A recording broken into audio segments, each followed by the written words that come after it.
না না দাদা আবার হাতে বেরিয়ে নিয়ে আয়।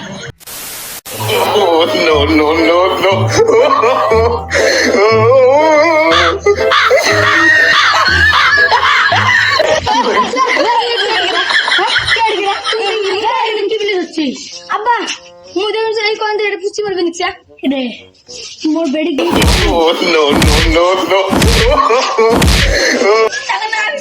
শুনো কি যে দাঁড়ি করিস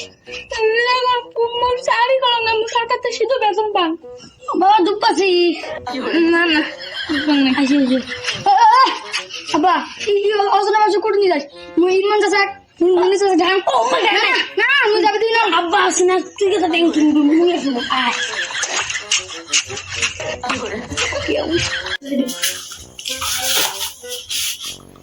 মুই কি জান শাড়ি করান সরকার তো বেতন পান আব্বা এত তো তুই কোথা আছে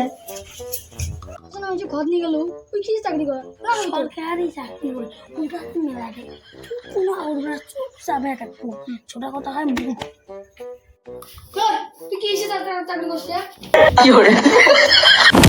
তুই বিয়েটা ভাঙি দিবি চুপ যাবে থাক ওখানে চুপচাপ ওই সরকারি বেতন পায় ওই মেলা দেয়া আমার ছেলে ওরা বড় লোক হায় চুপ হয়ে থাকে আর কোনো আনা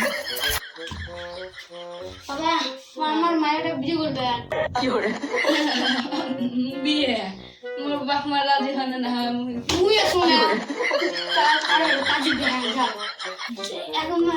একদিন হয়তো আরেকদিন 6 মাস পরে তো হবে ঠিক আছে তোমার যখন করবো দাদা আবার হাতে বেরিয়ে নিয়ে এই যে জামাই তো জামাই তো সম্মান দিয়ে একটা করবো তুমি বড় জামাই তো তুমি তো একটা বড় নাই হন তো কবু না আবার ভাই দেবে নিয়ে আসিস বিড়ি এক মুঠে মুই একটা এবার জামাই বড় জামাই মুখ সম্মান দেওয়া করবো কিসের সম্মান দাদা কি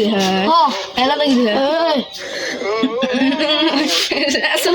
সম্মান রে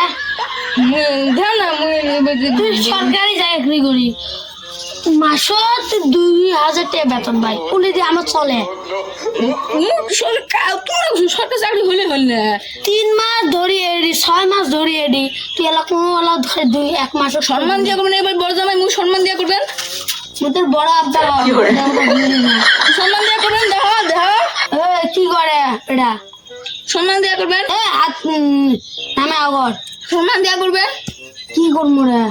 মুই বাপ সম্মান দিয়া করবো নাহলে কিন্তু মাথা কাম করবেছি না